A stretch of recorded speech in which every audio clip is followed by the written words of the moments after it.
Hello, everyone.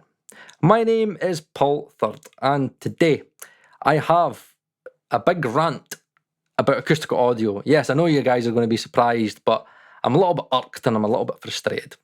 And it's just something I need to speak about, and I will speak about it at the end of the video. It's not going to be a long video, okay? Because I just kind of want to wrap this up, because a lot of people have been asking me to look at the new Black plugin from Acustica Audio. It is absolutely free. It is a pre and it is also a gain stager all in one. And what you guys have been asking for from me is to give my opinion on its gain staging potential, the recommended settings that it gives you for gain staging, and if you were to use the recommended settings for gain staging, how would it sound and how does that interact with the colour from the preamps? Let's get into it. So, as I said earlier, the Acustica Black, the free version, there are paid volumes. I think there's volume A and volume B, where you can buy more pre-instances. But in the free version that we're dealing with today, if we look at the Black Guru, it has the navy germanium, which I'm pretty sure is like a modern AMS Neve, I think. And they've sampled all of the channels of this console and allowed you to choose it. So it basically just works the same way as a normal like pre of Acustica Audio. And all the channel strips, they'll sample the console and they'll give you all the sampled channels of each. So it'll give you a different linear frequency response and also a different harmonic response as well. And it's a little bit like the TMT and the Brainworks kind of plugins. That's what they do. They give you tolerances of every single channel. And then at the bottom of that, they've given you a little kind of gain staging tool. Now, how this gain staging tool works is it intuitively listens to the input, and then from there, it'll translate that into its little kind of gain staging bar. So it'll tell you what's like in the green, which again is safe, so you'll give you some more headroom, what's optimal to give you more of the hardware sound, and again, hot to again add in a little bit more saturation. Hit the units harder, what it would sound like if you were to really crank these console pre's. Okay. So it's as simple as that. So what I'm going to do today is I'm going to test the gain staging possibilities of this on transients, because I've already done gain staging videos. I was a little bit annoyed, I'm not going to lie, because I've done 2 gain staging videos talking all about like general gain staging and gain staging transients. And then obviously 2 days later, like Acustica like released like this Black plugin, and I was going to leave it, and then Logi has got in touch with me, so I thought I would try it out. I'm happy with the way I gain stage, which is using VU meters, but if this can make my life easier, then why not try it out? Now, some of you guys may be asking, what do you mean it intuitively listens to the input?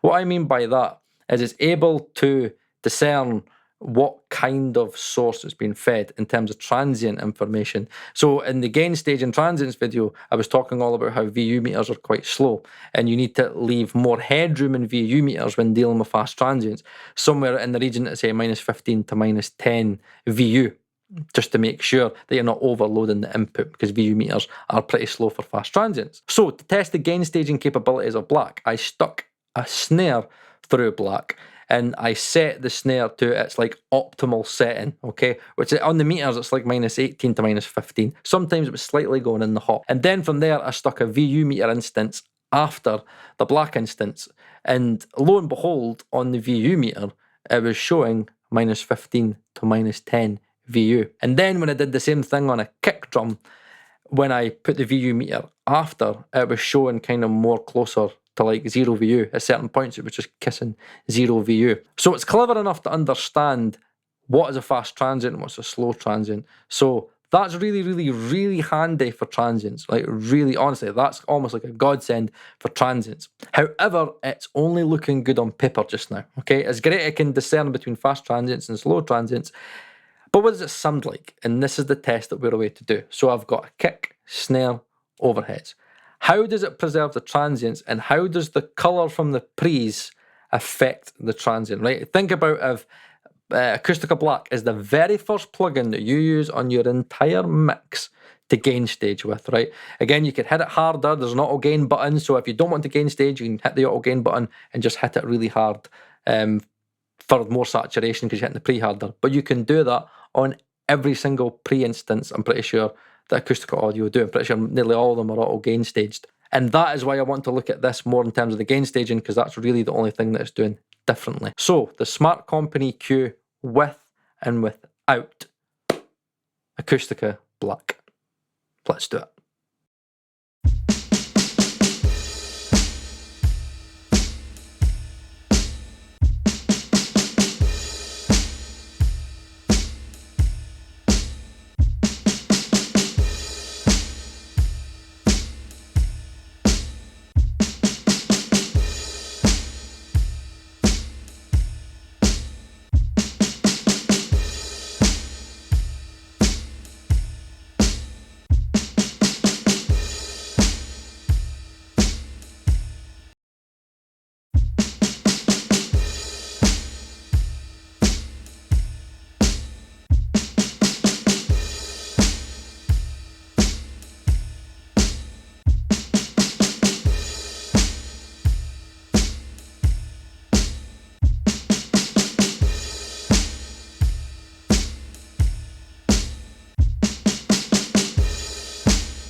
Right, okay, I'm just going to come out and say it. For transients, drums, I would not use this plugin for gain staging. I feel like I'm losing energy using the black. I kind of feel like it's kind of tucking the transients a little bit. The kick loses a little bit of energy. The snare's definitely losing a little bit of energy. And overall, I just feel that I'm just losing a little bit of punch. And that's not the way I want to start a mix. I don't want to start my mix by losing punch. It's extremely subjective. Some of you guys might genuinely prefer what it's doing. But in terms of transient preservation, I much prefer what I call clean gain staging, which is like going with a VU meter, looking at the levels, and then going into your analog emulation, and then tailoring your input and listening for the transients yourself. Now, that's not it, okay? That's not it. There is another massive bugbear in this plugin, and it's something I don't hardly ever talk about, is CPU. This plugin is unbelievably taxing on CPU. I never hardly talk about CPU in Acoustica plugins because I'm just like, look, you get a channel strip, you get an entire manly suite, you've got a compressor going on, all the pre's, you've got the EQs, you've got a lot of stuff, you've got schmod in the compressors and stuff, you've got a lot of stuff going on, and it's the sim. To me, the sim quality justifies that kind of tax of CPU. Now, what I'm going to show you is the difference between the sonimus britson compared to the Acoustica Black, right? So just look at this. Now, just look at how much CPU Acoustica Black adds in. That is ridiculous. I've got an i9 computer, and all it is a pre and some gain staging. That's too much. Let's compare that to the sonimus britson, right? Look at the difference. Look at that. It's barely touching your CPU. And then from there, if I was to then go, right, let's add on the master bus. Let's start grouping, right? So I've grouped everything to the master bus. So the plugins are working harder. They're doing more. I've got the fat switch as well engaged on all the groups. Still, look at that. It's hardly touching your CPU. And it's doing way more than the Acoustica Black. It's just way too much. And I'm sorry, it's going to even go more downhill. I'm really sorry. But this is what I do, right? I'm honest. I compared it to Magenta with the pre on, the EQ on, the compressor, and the compressor actually working with some gain reduction. Just look at what the Acoustica Magenta does, right? So as you can see here, right, the Acoustica Magenta is hitting less. It actually hits less. That's crazy. That's crazy, right? And then let's add the black in. And as you can see, the Acoustica Black taxes your CPU way more than the Magenta. It's just not right. And this kind of brings me on to this rant, okay? This is something that I need to speak about because, you know what, I'm just kind of a little bit done because I've taken a lot of shit over like the past year when it comes to Acoustica. People think that I work for Acoustica. Everybody thinks that like I'm Acoustica's little puppet and stuff like that. I took an interest in Convolution and I took an interest in Acoustica, and it so happened that I liked their products. And I've been happy to take a lot of shit on a lot of my Acoustica videos talking all about CPU because I genuinely believe the audio quality of Acoustica and Convolution outweighs the cost of like your CPU tax. But in terms of new plugins coming out, I'm not doing it. Like, I'm not interested in looking into like new Acoustica audio plugins if they're not going to take the time to like invest in fixing the CPU issues. To me, they've got to stop releasing fucking plugins. All they've been doing this year is bang another one. They're like the DJ Khaled, the fucking plugin developer. Another one. Even DJ Khaled's like, chill out a little bit. I'd much rather Acoustica left releasing any new plugin for like 6 to 9 months if it meant all the money and all the time and development was spent on advancing the CPU issues. Because I'll tell you something right now, the only thing that's holding Acoustica Audio back is CPU. It's the only thing. It's the only thing that's holding them back. Everybody moans about Acoustica Audio CPU. They get slated for it everywhere. It's why many people refuse to touch them. I just cannot fathom why you would release a plugin that is more CPU intensive than the whole channel strip. You're meant to be going the opposite way, not that way. Like, don't be increasing CPU, bring it down. Trust me, you would sell more plugins and get more big audio engineers on board if you worked on fixing the fucking CPU. Please, right, please, just focus on that, right? because releasing more and more and more plugins that are high on CPU list is just alienating more users. Make your plugins more usable for the average Joe, for the guy that was me, right? Okay, I was freezing and I was committing stuff, but you're asking users to start an entire session with something that is completely CPU intensive.